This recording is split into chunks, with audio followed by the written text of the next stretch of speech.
The emergency broadcast began without sound. Only a trembling image of the local news anchor staring straight into the camera with terror carved into his face. When he finally spoke, his voice shook as if something else was forcing the words out. He was not talking to the viewers, he was talking to whatever was watching through the screen. I was alone in my apartment when it happened. Rain tapped softly against the windows. The television murmured with a late-night rerun on Channel 7. I kept it on for company. Familiar voices made the dark feel smaller. The screen flickered. The rerun vanished. The station logo appeared, warped and stretched, melting like hot wax. A low, humming tone filled the room, vibrating through the walls and into my chest. The logo dissolved into the newsroom. Every light was on. Every desk was empty. The anchor rose slowly into frame, as if pulled upward by invisible hands. His suit was wrinkled and damp. Sweat shone on his forehead. His eyes kept darting off camera, following something that circled him. "If you are seeing this," he said, "do not adjust your television." His lips trembled. "This message is not for you." The air in my apartment felt thick. The rain outside stopped abruptly, as if the world was holding its breath. "We tried to shut it down," the anchor said. "We tried to cut the signal. It learned our faces first, then our voices." Something scraped behind him, a slow, dragging sound, wet and heavy. The camera shook slightly. "It is inside the broadcast now," he whispered. "If you are watching, it can see you." The image zoomed in without warning. His face filled the screen. Tears ran down his cheeks. "Oh, please turn it off. Cover your eyes. Do not let it know you are alone." The screen exploded into static.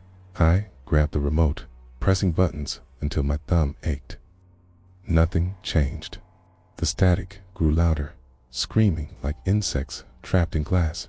Shapes moved inside it, forming and unforming with purpose. Then the newsroom returned. Figures stood behind the anchor now, tall shapes, too thin, their limbs bent in ways that made my stomach turn.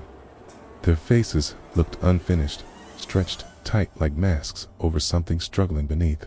The anchor screamed. The broadcast cut to black.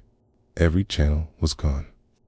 The television shut itself off, leaving my apartment wrapped in ringing silence.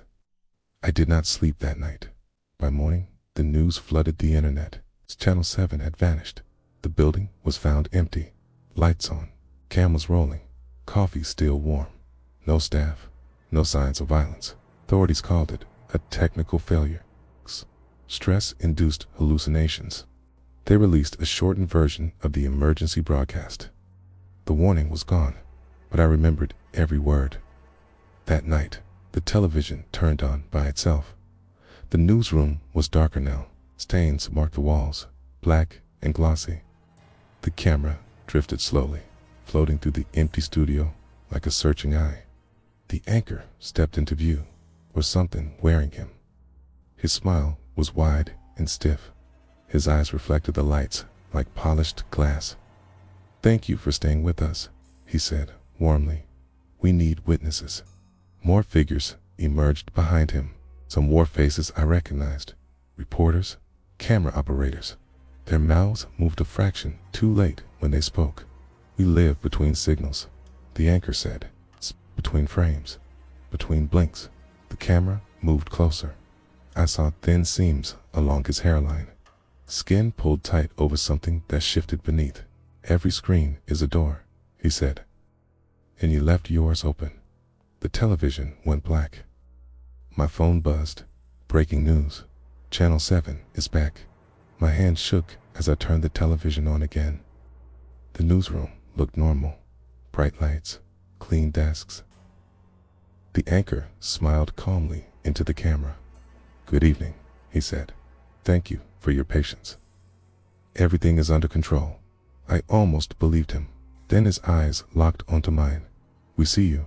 The broadcast shifted to the weather. Over the next days, people began sharing stories. Televisions turning on by themselves. Familiar programs with unfamiliar hosts. Ka, pausing mid-sentence to stare directly into the camera for too long. Then people began disappearing. Those who watched alone vanished from locked rooms. Their televisions leapt on, static, filling the screen. Sometimes a reflection appeared in the class, someone standing behind the viewer. I unplugged my television, covered it with a blanket. I slept with the lights on, but the third night, a low hum woke me. The blanket lay on the floor. The screen glowed, showing my living room from above. The camera drifted closer to the couch where I sat frozen, staring back at myself. Text appeared at the bottom of the screen. Live broadcast. The anchor voice filled the room. You are part of the program now. The image zoomed closer. Behind my reflection, something moved. If you enjoyed the story, then please like and subscribe for more videos. Thanks for listening.